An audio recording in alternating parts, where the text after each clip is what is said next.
भगवान श्री कृष्ण के एक ब्राह्मण मित्र थे जिनका नाम था सुदामा। उनके पास वैदिक शास्त्रों का वृहद ज्ञान था, किंतु वो हर प्रकार के सुख से वंचित थे। फिर भी उनका मस्तिष्क शांत था तथा इच्छाएं कम थी। वो अपने परिवार का भरण पोषण अत्यंत कठिनाई से कर पाते थे। उनकी पत्नी भी उनके साथ अत्यंत दुखी थी। अन्न धान्य की कमी ने उन्हें अत्यंत विचलित कर रखा था। मेरे स्वामी, क्या ये सत्य नहीं कि भगवान श्री कृष्ण आपके परम मित्र हैं? कहा जाता है कि वो ब्राह्मणों के प्रति अत्यंत उदार हैं और सदा उनकी सहायता करने को तत्पर रहते हैं। आप उनके पास जाइए, वो अवश्य आपको दान देंगे। ठीक है, वही करूँगा जैसी तुम्हारी इच्छा है। क्या घर में ऐसा कुछ है जो उनके लिए मैं भेंट स्वरूप ले जा सकूं? यदि है तो मुझे दे दो।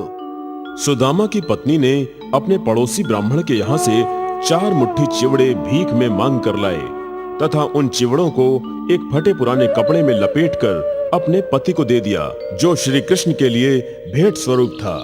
चिवड़े की भेंट लेकर सुदामा द्वारका के लिए चल पड़े। वहाँ श्री कृष्ण ने उन्हें आते हुए दूर से ही पहचान लिया। वो तुरंत उठ खड़े हुए, आगे बढ़कर अभिनंदन किया तथा अत्यंत हर्ष के साथ गले से लगा लिया। भगवान श्री कृष्ण ने उन्हें शयन सेज पर बैठाया। फिर भगवान ने स्वयं उन्हें फूल भेंट किए जो श्रद्धा स्वरूप थे। उनके पांव धोए तथा सिर पर जल छिड़का। फिर सुगंधित चंदन से उनको तिलक लगाया। तदुपरांत सुगंधित धूप तथा दीपक से उनकी आरती उतारी। अंत में उन्होंने पान एवं फल भेंट करके हर्षपूर्ण शब्दों से उनका अभिनंदन किया। मेरे प्रिय ब्राह्मण मित्र, क्या तुम्हें याद है कैसे हम एक साथ अपने आदरणीय गुरु के पाठशाला में जाते थे? तुम्हें धर्म के विषय में अच्छा ज्ञान है। अपने गुरुजी को गुरु दक्षिणा देने के पश्चात जब तुम घर वापस लौटे, तब क्या तुमने किसी योग्य कन्या से विवाह किया? मेरा विवाह हो गया है तथा मेरा एक पुत्र भी है मित्र। मुझे प्रसन्नता है कि यद्यपि तुम अपने परिवार को संभाल रहे हो, तथापि अभी तक तुम में इस जगत के अन्य सांसारिक तथा भौतिक सुखों के प्रति कोई आसक्ति नहीं आई है। कृष्ण, मैं अपनी स्थिति से संतुष्ट हूँ। सुदामा, मेरे लिए कोई उपहार लाए हो? सुदामा चिवड़े की भेंट श्री कृष्ण को देते हुए अत्यंत लज्जा का अनुभव कर रहे थे। उन्होंने अपना सर लज्जा से झुका लिया। सुदामा के वस्त्रों से भगवान श्री कृष्ण ने चिवड़े की वो पोटली खींच निकाली। ये क्या है मित्र? क्या तुम यही मेरे लिए भेंट स्वरूप लाए हो? ये कहकर श्री कृष्ण ने एक मुट्ठी चिवड़ा खा लिया और जब वो दूसरा खाने ही वाले थे, तभी समर्पिता देवी रुक्मिणी ने उनका हाथ रोक लिया। ये आवश्यकता से अधिक है। हे तीनों लोगों के स्वामी, आपने अपने मित्र को इस संसार के समस्त सुख प्रचुर मात्रा में दे दिए हैं। अगले दिवस सुदामा श्री कृष्ण से सम्मान पाने के बाद घर से निकले। उन्हें भगवान कृष्ण से कुछ भी दान में नहीं मिला। सुदामा को स्वयं कुछ मांगने में लज्जा का अनुभव हो रहा था, अतः वो बिना कुछ मांगे ही अपने घर को लौट पड़े। उन्हें इसी में प्रसन्नता थी कि वो अपने प्रिय मित्र से मिले थे। सुदामा अंततः उस स्थल पर पहुंचे जहां उनका घर हुआ करता था, परंतु उनकी छोटी सी कुटिया के स्थान पर उन्होंने एक ऊंचा तथा भव्य महल देखा, जिसमें शोभा युक्त प्रांगण था तथा उद्यान में चिड़ियां चहचहा रही थी। कमल के फूलों से सुशोभित एक सुंदर सरोवर भी था। तभी सुदामा की पत्नी महल से बाहर आई। उस समय वो अत्यंत प्रसन्न थी। उसने सुदामा के चरण स्पर्श किए। सुदामा अपनी पत्नी को देखकर अचंभित थे। ऐसा प्रतीत होता है कि मेरे परम मित्र भगवान कृष्ण ने ये भांप लिया कि मैं चुपचाप उनसे भीख मांगने आया हूँ, तथापि उन्होंने मुझसे कुछ भी नहीं कहा, किंतु उन्होंने मेरी अनुपस्थिति में मेरे घर पर धन की वर्षा सी कर दी है। मैं कामना करता हूँ कि मुझे प्रत्येक जन्म में कृष्ण की मित्रता प्राप्त हो। जो भी भगवान श्री कृष्ण की अपने भक्तों के प्रति ऐसी उदारता के विषय में सुनता है, वो जीवन के सभी भौतिक सुखों के बंधन से मुक्त हो जाता है। भगवान श्री कृष्ण ने अपने विवेक के बल पर कई वरदान प्राप्त अभिमानी असुरों की यह लीला समाप्त कर दी।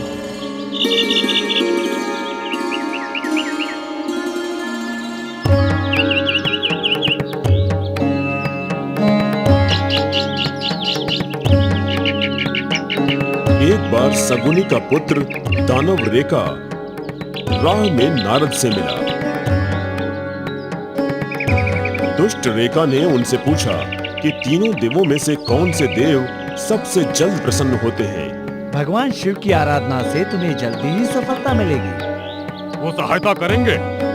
अपने आराधकों के थोड़े से सद्गुण भी उन्हें प्रसन्न कर देते हैं, किंतु तनिक सी भूल भी उन्हें जल्दी क्रोधित कर देती है। जब दशानन रावण और बाण ने उनकी आराधना की, तब वे उनसे भी प्रसन्न हो गए थे। भगवान शिव ने उन दोनों को अद्वितीय शक्ति प्रदान की, परंतु उन दोनों से वो तपस्या के पश्चात ही प्रसन्न हुए। ये सुनकर दानव भगवान शिव की आराधना करने केदारनाथ पहुंचा।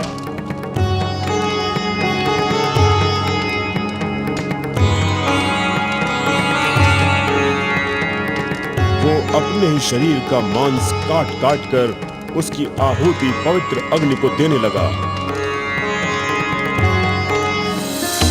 अपने ईश्वर का आशीर्वाद पाने में असफल होने पर रेकासुर निराश हो गया। अंततः 7वें दिवस केदारनाथ के पवित्र जल में अपने केश धोकर उन्हें गीला ही रखते हुए अपना शीश काटने के लिए वो तैयार हो गया। किंतु उसी समय भगवान शिव हवन कुंड की पवित्र अग्नि से प्रकट हुए तथा दानव की दोनों भुजाएं पकड़ी, जिससे वो अपना बलिदान न कर सके। तुम्हें जो भी चाहिए मुझसे कहो, मैं तुम्हें वरदान अवश्य दूंगा।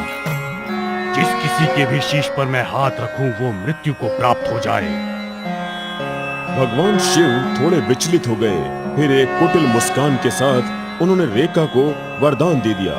ईश्वर के वरदान की परीक्षा के लिए दानव ने अपना हाथ ईश्वर के शीश पर ही रखने की चेष्टा की। इस पर भगवान शिव अत्यंत भयभीत हो गए। जैसे ही दानव उनकी ओर बढ़ा, भगवान शिव शीघ्र ही उसके रास्ते से अंतर्ध्यान हो गए। सभी देवी देवता चुपचाप ये सब देख रहे थे और इस वरदान का सामना कैसे करें ये समझ नहीं पा रहे थे। तब भगवान शिव द्वारका पहुंचे, जहां भगवान कृष्ण रहते थे। उनकी सारी बातें सुनकर उन्होंने एक ब्रह्मचारी शिष्य का रूप धारण किया तथा रेकासुर के सामने प्रकट हुए। मेरे प्रिय सगुनी के पुत्र, तुम सचमुच थके हुए हो। तुम्हें इतनी लंबी यात्रा करने की आवश्यकता क्यों आ पड़ी? कृपया थोड़ा विश्राम करो। रेका अत्यंत थका हुआ था। विश्राम करते समय उसने श्री कृष्ण को जो कुछ हुआ था सब बताया। यदि ऐसा ही है तो हम कैसे विश्वास करें जो शिव ने कहा? वो तो देवी देवताओं तथा दानवों सभी को वरदान देते रहते हैं। यदि तुम्हें उन पर तनिक भी विश्वास है तो फिर अपना हाथ अपने सिर पर रखो और देखो क्या होता है। इस प्रकार भगवान श्री कृष्ण के मधुर कलात्मक शब्दों से प्रभावित होकर मूर्ख रेकासुर ने ये सोचे बिना कि वो क्या कर रहा है, अपना हाथ अपने शीश पर रख दिया। तुरंत ही उसका शीश टुकड़े टुकड़े हो गया, जैसे उस पर विद्युत गिरी हो, और वो दानव गिरकर मृत्यु को प्राप्त हुआ। आकाश से जय घोष गूंजा कि जय हो, भगवान कृष्ण की जय हो। ऋषि मुनियों तथा गंधर्वों ने पुष्प की वर्षा की कि पापी रेकासुर का नाश हुआ। अब भगवान शिव का संकट टल चुका था। सामाजिक मर्यादाओं के विपरीत चलने वाले पथभ्रष्ट लोगों का अस्तित्व एक न एक दिन भगवान श्री कृष्ण अवश्य मिटाते हैं। भूमि देवी अर्थात धरती माँ का एक पुत्र था जिसका नाम नरक था। यद्यपि नरक एक देवी का पुत्र था, पर उसका स्वभाव दानवों जैसा था। नरक अत्यंत शक्तिशाली था। उसको तीनों लोकों के निवासियों को कष्ट देने में आनंद आता था। अत्यंत कठोर तपस्या के पश्चात ब्रह्मा से मिले वरदान के कारण उसे असीम शक्ति मिल गई थी। नरकासुर ने तीनों लोकों के समस्त राज्यों पर आक्रमण किया और उन्हें रौंद डाला।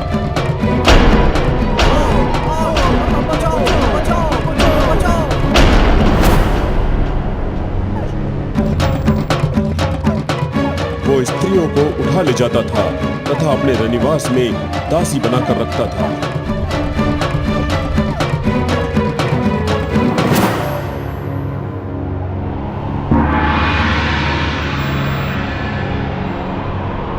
जब उसे ज्ञात हुआ कि देवताओं के राजा इंद्र की सेना में सैकड़ों अलौकिक हाथी हैं, तो उसने उन्हें हथियाने का निश्चय किया तथा स्वर्ग पर धावा बोल दिया।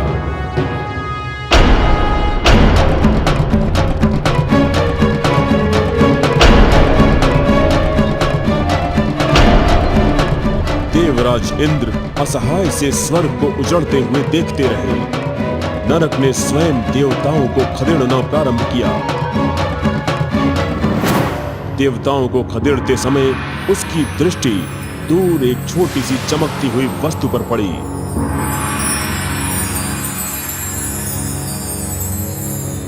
जब उसे ज्ञात हुआ कि ये तो देवताओं की माता अदिति के कर्णफूल हैं, तो उसने उन पर आक्रमण किया और उसे छीन लिया।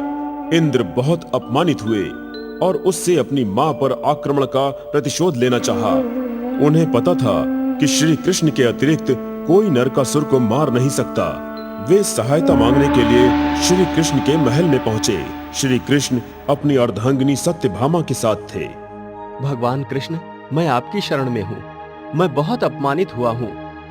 मेरी माता पर आक्रमण हुआ है तथा इंद्रलोक को लूट लिया गया है। मैं बहुत ही असहाय हूँ। उस दानव नरकासुर को मारना ही होगा। पूरा देवलोक अंधकारमय हो गया है। आप ही उसे मार सकते हैं। कृपया हमारे जीवन में प्रकाश लाइए भगवान। परंतु नरकासुर को एक वरदान प्राप्त था कि वो केवल मां भूदेवी के हाथों ही मृत्यु को प्राप्त होगा। अतः भगवान श्री कृष्ण ने भूदेवी की अवतार सत्यभामा से युद्ध में अपना सारथी बनने को कहा। श्री कृष्ण सत्यभामा के साथ अपने रथ पर विराजमान होकर नरकासुर के दुर्ग की ओर चल पड़े। नरकासुर के दुर्ग के चारों ओर दुर्लंघ्य मायावी पर्वतों की श्रृंखला थी। जैसे ही श्री कृष्ण ने दुर्ग में जाने की चेष्टा की, पर्वतों ने चारों ओर से उनका मार्ग अवरुद्ध कर दिया। श्री कृष्ण ने दृढ़ता पूर्वक अपनी गदा का प्रहार करके सारे पर्वतों को एक ही वार में हिला डाला। उन पर मायावी अस्त्रों की वर्षा होने लगी। श्री कृष्ण ने असंख्य बाण छोड़े तथा समस्त अस्त्र नष्ट कर डाले। श्री कृष्ण ने सभी मायावी रुकावटें नष्ट कर दी। अंततः नरकासुर के दुर्ग तक पहुंच गए। नरक के दुर्ग की रक्षा एक 5 सिरों वाला दानव मुरा करता था। मुरा ने श्री कृष्ण पर अनेकों अस्त्र छोड़े, किंतु श्री कृष्ण ने प्रत्येक अस्त्र को अपने धनुष बाण से चकनाचूर कर दिया।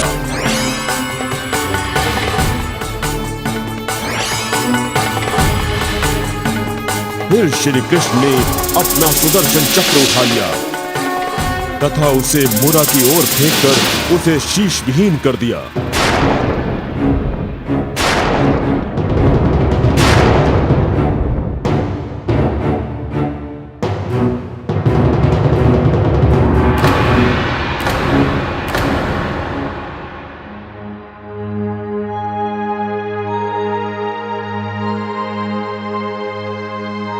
नरकासुर, मुरा की मृत्यु हो चुकी है। समय आ गया है कि तुम मेरा सामना करो।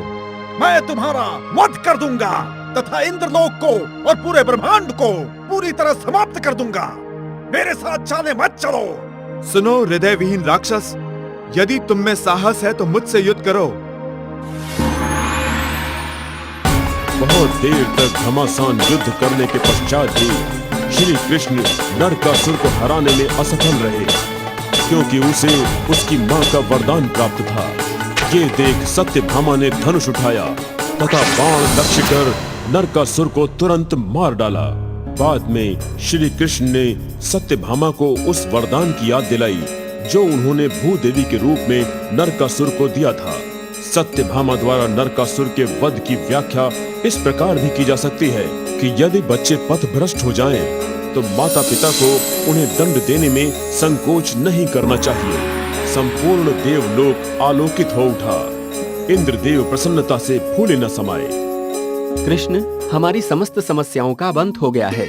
अब हमें आतताई नरकासुर से भयभीत होकर नहीं जीना पड़ेगा। आपने सहायता की, आपका धन्यवाद। सुनो इंद्र, मैंने मात्र अपना कर्तव्य निभाया है तथा अब मुझे जाना होगा।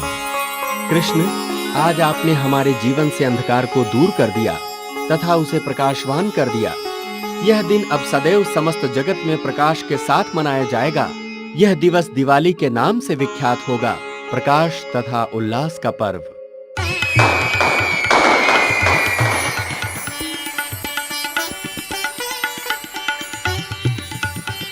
जैसी तुम्हारी इच्छा इंद्र। इस संसार में सभी को ईश्वर का आशीर्वाद प्राप्त हो। ये कहकर भगवान श्री कृष्ण मथुरा के लिए चल पड़े। परंपरा चलती रही तथा लोग नरक चतुर्दशी से एक दिन पहले उस बर्तन की पूजा करते हैं जिसमें स्नान हेतु जल गर्म किया जाता है। नरकासुर की मृत्यु के प्रतीक के रूप में हिंदू उसके पुतले तथा पटाखे जलाते हैं। विपत्ति में फंसे हुए अपने भक्तों की पुकार सुनकर भगवान श्री कृष्ण दौड़े चले आते हैं। प्रस्तुत है महाभारत से एक ऐसी ही कथा।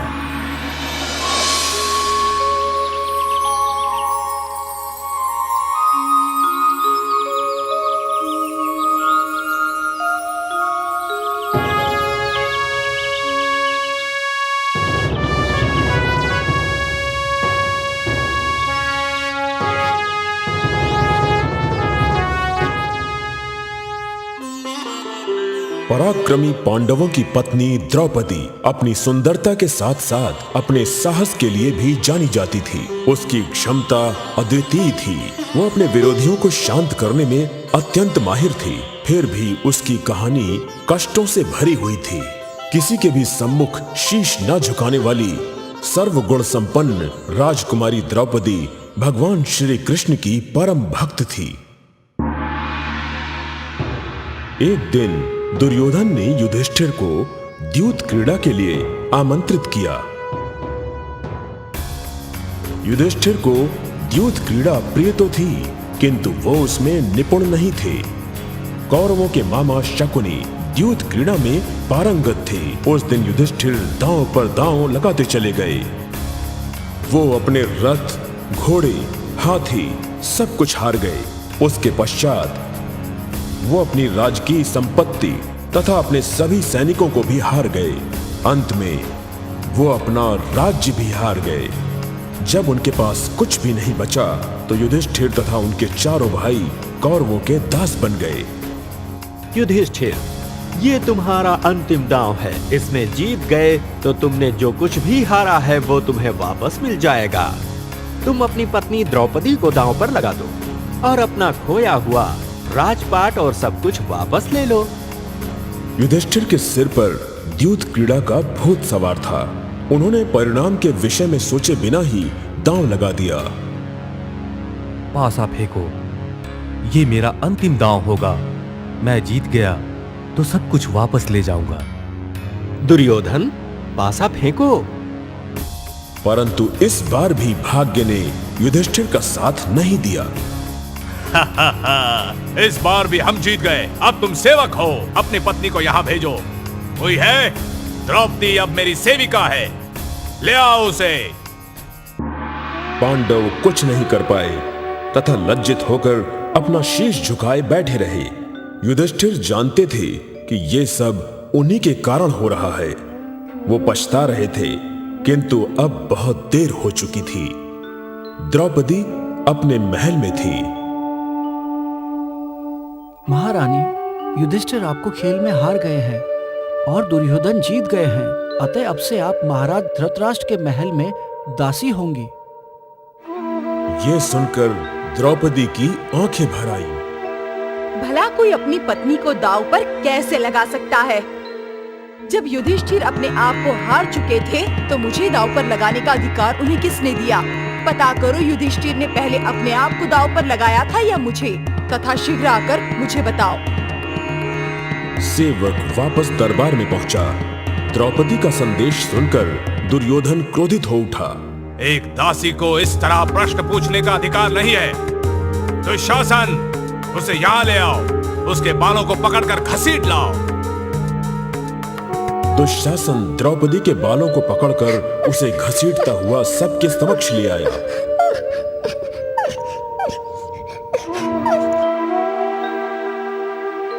द्रौपदी, पांडव जुए में सब कुछ हार गए हैं, यहाँ तक कि वो तुम्हें भी हार गए हैं। अब तुम मेरी दासी हो। दरबार खचाखच भरा हुआ था। महापराक्रमी योद्धा धृतराष्ट्र, पितामह भीष्म, गुरु द्रोण, कृपाचार्य तथा विदुर भी वहां उपस्थित थे। द्रौपदी ने उन सब से मदद के लिए विनती की, परंतु किसी ने कुछ भी नहीं कहा। दरबार में सन्नाटा था। सभी निश्शब्द बैठे थे। लज्जा तथा ग्लानि से पांडवों के शीश झुके हुए थे। ये स्थान न्याय का नहीं है, और जहाँ न्याय नहीं होता तथा स्त्री के लिए सम्मान नहीं होता, भला वो साम्राज्य किस काम का। तुम अपना मुख बंद रखो दासी। मैं दुशासन की भुजाएं तोड़ दूंगा। गुरुवंश के सम्मान को आहत मत करो पुत्र। दुशासन, एक दासी होकर इसने रानी के वस्त्र पहने हैं। उतारो इसकी साड़ी। दुशासन द्रौपदी की साड़ी उतारने लगा। द्रौपदी का रोदन सुनने वाला वहां कोई नहीं था। द्रौपदी ने पुनः सभी बड़ों से मदद की गुहार लगाई। इस अपमान से तो अच्छा है कि मैं अपने प्राणों की आहुति दे दूं। कोई मुझे बचाओ। मेरे पिताश्री ने आपके भरोसे ही मुझे यहाँ भेजा था। यहाँ मेरा अपमान हो रहा है तथा आप सब बैठकर देख रहे हैं। आपको लज्जा नहीं आती? परंतु उसकी बात का कोई प्रभाव नहीं पड़ा। महाराज द्रुपद की पुत्री द्रौपदी उन पराक्रमी पांडवों की पत्नी थी जिन्होंने राजसूय यज्ञ करके सभी राजाओं को परास्त किया था। परंतु जब उस भरे दरबार में उसका चीर हरण हो रहा था तो उसकी लाज बचाने वाला वहां कोई नहीं था। हे भगवान कृष्णा, तुम हमेशा ही भक्तों की रक्षा करते आए हो। मैं तुमसे प्रार्थना करती हूँ, तुम भी इन सब की तरह कहीं अपना मुंह मत मोड़ लेना। द्रौपदी ने अपनी आंखें मूंदकर ध्यान लगाकर भगवान श्री कृष्ण से प्रार्थना की। कृष्णा, कृष्णा, कृष्णा। तभी एक चमत्कार हुआ।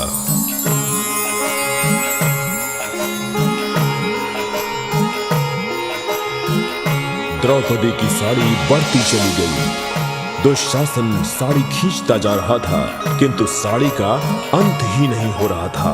वहां धरती पर साड़ी का अंबार लग गया था। दुशासन साड़ी खींचते खींचते थक गया। तुम्हारी साड़ी बढ़ती जा रही है तो क्या हुआ?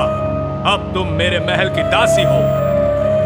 दुर्योधन, यदि तुम मुझे अपनी जांग पर बिठाओगे, तुम्हारी जांग तोड़ दी जाएगी।